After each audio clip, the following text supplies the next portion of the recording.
Welcome to another episode of Your Music is Bad, and You Should Feel Bad with Matt and Blake. He's Matt, I'm Blake. We're talking about lots of stuff today. We're talking about modern rock. We're talking about Time 2 with good old Jari and his saunas. We might talk about Van and Plas. We might talk about prog power stuff. We'll see what we get to. Anyway, Matt, where are you at on this stuff? I think you mean modern yacht. Is that what I said? You said modern rock. Look, I had COVID a week ago, which means my brain is just everywhere. That's fine. Also, we're gonna come up with a new way to do the intro because I wanna be able to cut it up into different episodes, and we're always like, here's what stuff we're talking about, and I'm like, that's what I was kind of trying to do there. But you just said all of them in a row, and so it's gonna be if I cut it into separate times. Okay, let's talk about time. Let's talk about time. Sorry, let's talk about Time 2, not to be confused with specifically. Time 1. We might talk about Time 1 just for reference. I didn't listen to all of Time 1 for reference, but I listened to the title track because when I asked Apple Music to play it, it just played the title track, which is Time 1, apparently. Or maybe it's just Time, but... I listened to all of it once. Let's call it once. And I think the biggest problem there was that listening to Time 1 was a lot like listening to Time 2, and therefore felt redundant, so I didn't do it again. I think it's better mixed, but pretty similar in my experience. Well, there was an inconsistency in the mixing on Time 2, I thought, and okay, let me try to remember it. I listened to Time 2 a couple times.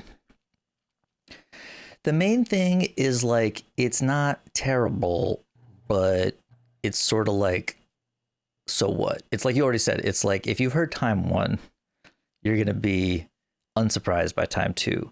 Now, I will say, if you are an Erasure fan and you like things that evoke like Tengu and weird guys in too much makeup flying around in sakura leaf covered skies and stuff, Time 2 had a very Eastern, Japanese, a lot of the Eastern scales and I can't remember the name of the instrument. I don't know, shamisen or whatever the thing.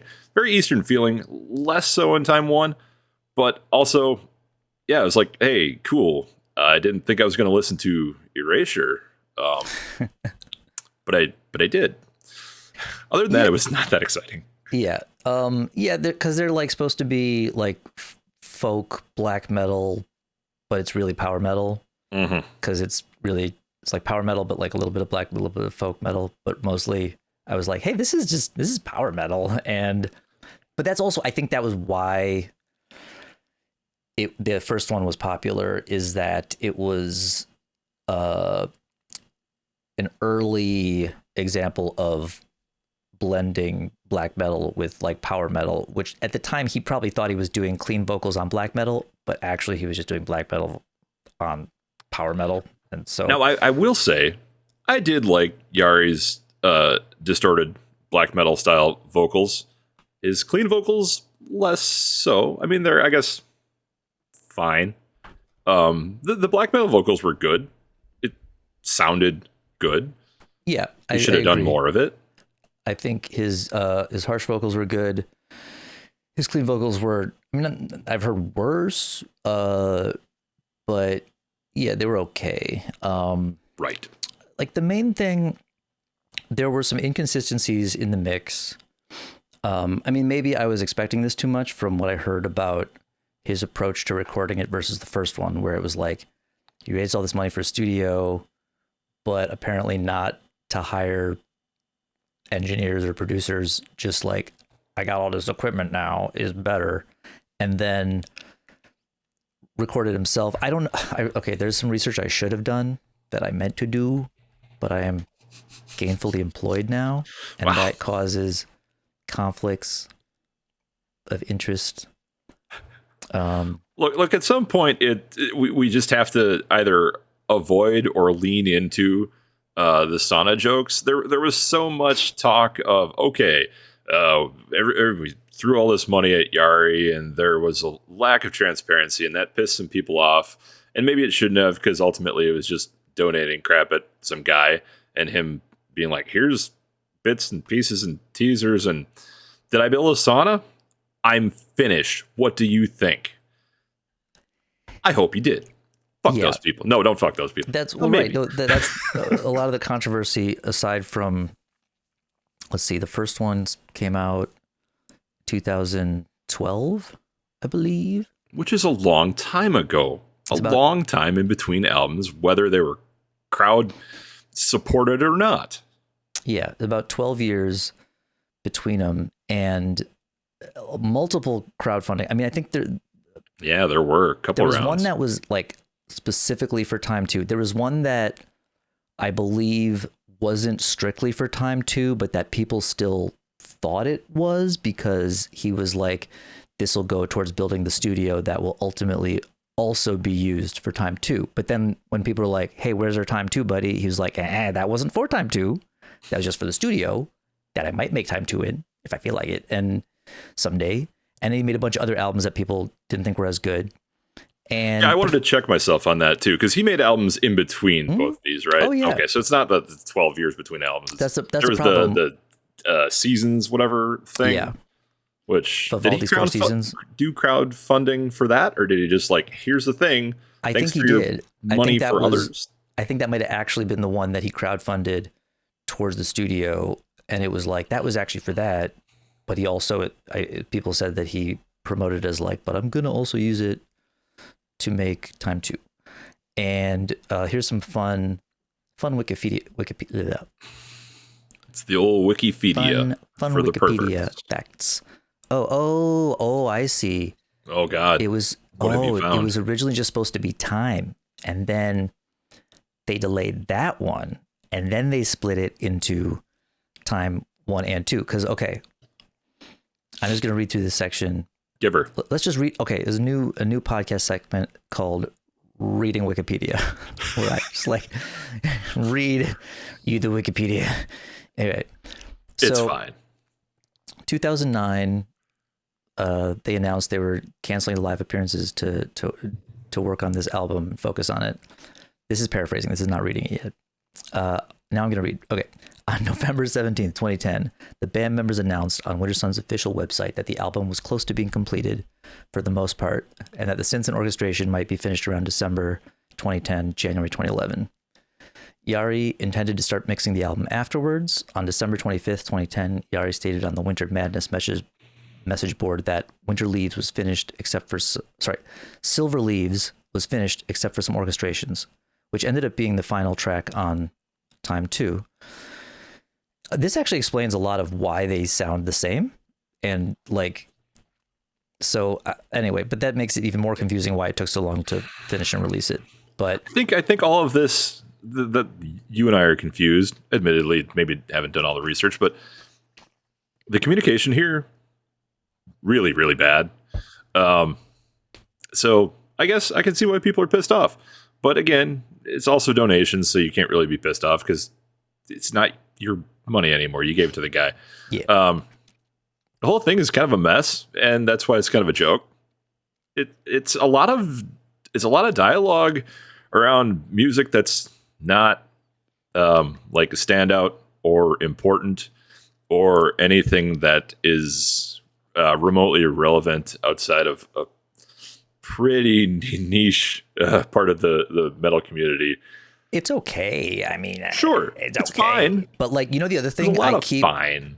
When I looked up that the first one came out in 2012, I kept thinking it came out earlier than that. I kept thinking it was like 2000 or 2001 or 2, because that's what it sounds like. And so already it was like, I think, so I maybe even giving them too much credit for mixing black metal, power metal. It's like, but by 2012, I mean, a lot of stuff's been mixed already. Okay, Silver Leaves was finished except for some orchestrations, except that one didn't come out in the first half. December 26th, 2010, Jari stated that 3 songs are finished and ready for mixing, and that 4 songs have bits and pieces missing, including vocals. On March 19th, 2011, Jari announced via the Winter Madness message board that mixing had been put on hold until late summer at the earliest due to various complications, ranging from a lack of 64-bit DAW plugins to noisy nearby construction. So you're not... Okay, maybe that's why he needed to raise money to build a studio, because his studio was maybe his bedroom? I guess his home. Like, it doesn't really say where they were recording. So Had he considered doing it when they weren't doing the construction? Because construction is almost never 24/7. And if this is like your thing now, like, I don't know. Yeah, that do seems it in like the off hours. Like me recording in an apartment in New York. That's a good excuse for me. For me, it's actually more that like I can hear people throwing out garbage in the alleyway out the window, and I don't want that on my album. That's Although fair. now I feel like I should have just recorded a bunch of that instead and use it That's on probably purpose on the album. But I'll use it when I'm not living in New York. So, but yeah, that's not really a good excuse. And then the lack of 64-bit. What are you talking like? I don't know. I don't remember exactly what year all the plugins started going 64-bit and stuff like that. But I don't think it was ever like use 32-bit. Like, that's not a thing you need specifically. I don't think that is a good reason either. Okay, so Time was eventually announced to be split into two halves and released separately, with the titles of Time 1 and Time 2. Time 1 was released on October 19th, 2012 in Europe, and October 22, 2012 in North America. Production of Time 2 was then marred with years-long delays for a multitude of reasons until, and then it came out, announced in January, and then another crowdfunding campaign. So the gist of this is be careful with your crowdfunding contributions, because some guys really suck at follow through. I guess we got it eventually, but it ain't anything that's worth waiting 12 years for. So it's good to support artists, but also watch out for warning signs that it's not going to help, or that they're like, I don't know, like whatever this guy spent on the studio. Temper your expectations. Yeah. You threw $15 at some guy halfway around the world. Maybe just be like, well, okay, I guess maybe I'll hear from something in a decade. Yeah. There's a lot of, I think somebody had told me that when the first half came out on Nuclear Blast, they they sent it into somebody.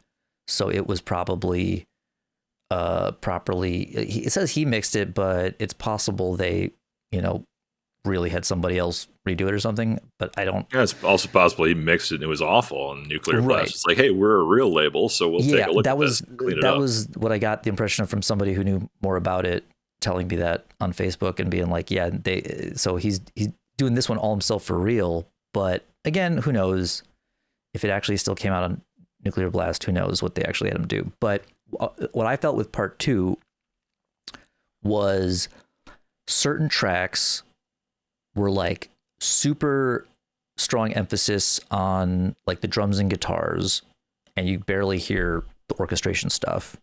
And then other tracks were a little more heavy, focused on the orchestration sounds. The drum tracks, I don't know. See, I don't know how much of this was even like, I assume these other humans played on it, although there is a credit for computer and keyboard programming. Yes. Actually, there's no keyboard playing credit. There's a credit for computer and keyboard programming, which supports my suspicion that all the orchestration was MIDI, because that's what it sounds like. It all sounds very likely like it's very programmed. The funny thing is, though, like samples and orchestral software plugins are all so good now.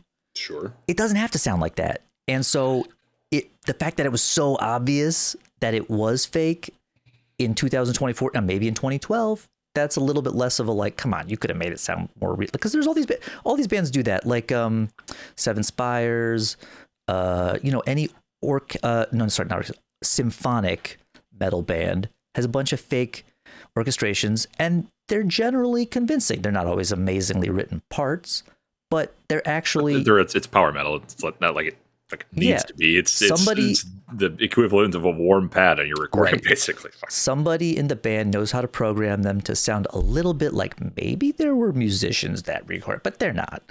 But this was worse than all of those in terms of how much it sounded fake. Again, I kept thinking like the first one's from 2000, right? 2002 maybe? No. 2012, and part 2, which apparently was already recorded in 2010. Some of it, the final track, the one they said was recorded, it was like just needed some orchestration, Silver Leaves, 13 and a half minutes long. Did not need to be that long. And I remember, okay, separate issues. One, I remember it ending with like a very long, like a minute and a half, maybe more of like, you know, like supposed to be leaf noises, like leaves in the wind or something. Something like that, yeah. But it's also bad, like, and it just sounds like static unless you like really like turn it up and like, I think that's leaves, but it is bad. Again, bad concept, bad execution. Yeah. Bad. Shouldn't have done it. And I caught, like, I didn't catch a ton of lyrics in this, but I caught a few lyrics in Silver Leaves, I think, and also in the title track. Because I after listening to Time 2, I was like, I was in the car, so I was like, tell Apple Music, you know, play, you know, Time or Time 1, maybe Time 1, and then it gave me something wrong. And then I was like, play Time by Wintersun, and it played the title track from the first one, which was called Time. And I thought the mix was a little better than that. It didn't sound that different, but at least I could hear the stuff. Like it wasn't like totally unbalanced towards like, because there was a couple tracks where the drums in Time 2 were super dry. Like I couldn't hear anything other than like kick and snare, and I couldn't tell if those were real or fake. There's a real drummer, but if it was real, it was just mixed in such a way that it sounded fake. So good job. That's not a thing that's supposed to happen unless you're doing electronic sound triggers. But even then, it should be better that a human played it and not sound fake. So it's just such everything about this is just the silliest, dumbest thing. And it's like, not terrible. The worst thing. How did we get here? How did we get to all this stupid shit where it's so like, is it fake? We don't know if it's fake or not. It seems like it might be fake, but there's a guy, but there's what happened? What happened, Jari? I think it's one of these things where people just gave too much credit to the first one, especially after it was. That was the thing. I thought this was a Dream Theater or Pain and Salvation situation where they did a part 1 and then they're like, we're gonna make we haven't actually recorded part 2. We have ideas, but it's not. It's in the ether. It's coming down the pipe. Or in some cases, concepts of a plan.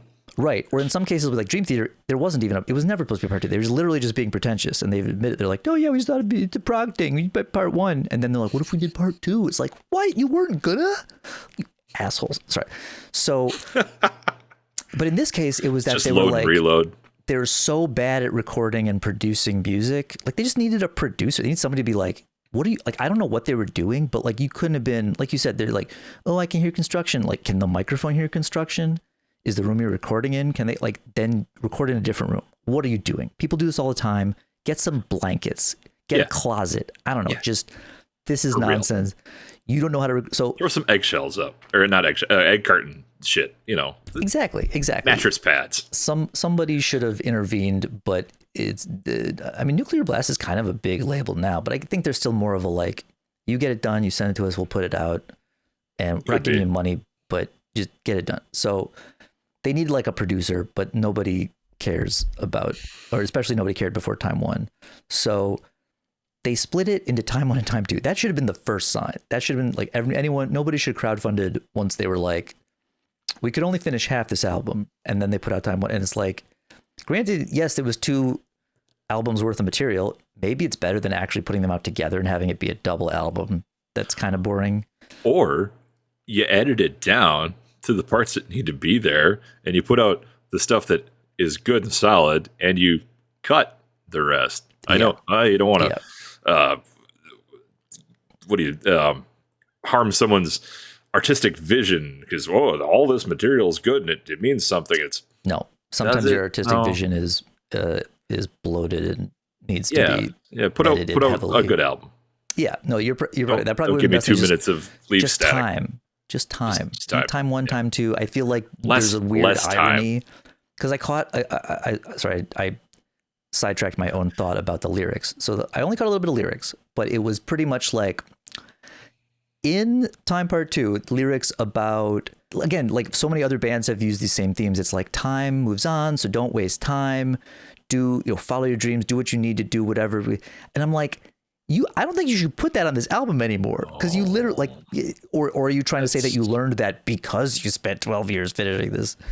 Like, I don't. It's supposed to be ironic. It's like, don't do what I did with this album. Yeah, that was it. I picked up on that exact same thing, and I think that's probably one of the things where I absolutely couldn't listen to it again, because I was like, yeah, you are saying what I would say to your face about what you're making while I'm listening to it. Yeah. So this is horribly meta. I don't want that at all, and you should not have done this to me. And that was the end of it. Yeah. Jari definitely thinks this is like, finally I've done it. I've completed my opus, and I don't think we needed the first part of the opus. Like, really, it was okay. Like, I've heard a lot worse, but sure. But again, it was all this constant. It was I don't know if constant, but a lot of promotion, a lot of self promotion, which gets irritating. I realize people have to do it, but all the this tier of whatever will get you this limited edition of a thing that's not finished and won't be, and even if it is, it won't be good. So just a ton of, here's a bunch of bullshit that's not useful, but I'm going to talk about it. I'm going to make more noise, and that's going to get you hyped for my really disappointing opus. Yes. It didn't work. There's a ton of build up to. Yeah, that's where I'm at on it. I think what happened is, like, he accidentally did a brilliant piece of marketing, which is to say, by splitting it up into 1 and 2, it made people think that, like, if I like part 1, what's going to be in part 2? And it's like, it's just mostly the same, but like, people were like, oh man, it's like how I think I hate to even like mention Star Wars, but yeah, with the recent, let the hatred through. The recent disaster trilogy, a lot of people think that The Last Jedi, Rian Johnson's movie, was so brilliant just because it was so different and it went in its own direction. But the problem is, all of it going in its own direction was like, sure, rejecting all these existing expectations, but it didn't really replace them with anything. It was just sort of like, actually, no, to J.J. Abrams' first one. So J.J. Abrams is like setting all the stuff up that's mysterious and he doesn't know where it's actually going. Ryan comes in and says, actually, it's not going where you thought it was at all. And then the third one, J.J. Abrams was like, whatever, let's just make some other shit. Because like he didn't like, nobody knew what the third was going to be. But the point is, like, the second one, like, maybe it would be what people think it is if he had also made the third one and then answered his own questions. But he just did a better version of what J.J. Abrams did, with no idea what was coming after it. And so similarly, it's like the fact that they put out Time 1 is like, I can't imagine what Time 2 is going to be. If this is Time 1, that's crazy. Like, and it's like, no, it's the same. It's the same thing. He just put out half of it. Like you said, he should have edited it down, just put out Time, and that would have been the whole thing. And then it might have been really good if he cut out a bunch of the boring stuff, because there's a bunch of boring stuff too. You know who doesn't put out a bunch of boring stuff and puts out tight, interesting, little bits of media, little teasers, little things that are worth your time? There's a guy by the name of Donnie Benet. Okay, hold on. Don't just like transition to another topic on me. I'm kind of sick of Jari already. All right, so. I have one more thing that I just want to get. All right, what do you got? Then we can pivot. But like, all right, give me a little warning next time. The worst. This is like the most straight up. Like, this part was bad. Like you said, there was some kind of like folk instruments, but whether there were some parts that whether they were guitar or folk instruments, the tone was so bad. It sounded like the kind of pickup that most acoustic guitars have in the bridge is a piezo or or piezo or who the piezo. Fuck knows. I call it piezo because that seems maybe piezo. Who cares? I don't care. That kind of pickup makes a certain kind of like twangy kind of sound. Yeah. That a certain kind of like boing boing kind of thing happens.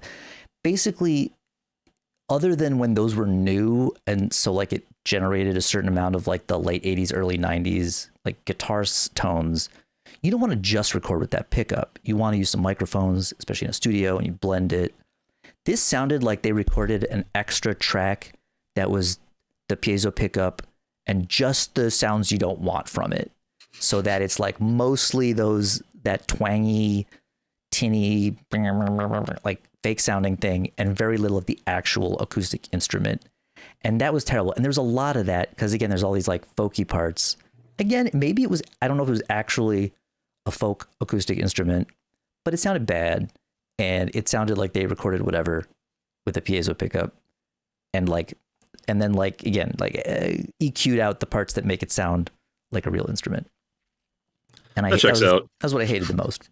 So yeah, but I don't hate anything about Donnie Benet. No. Okay. So Donnie Benet. How am I supposed to make it a totally separate episode? I'm gonna kill it. Sorry. All right.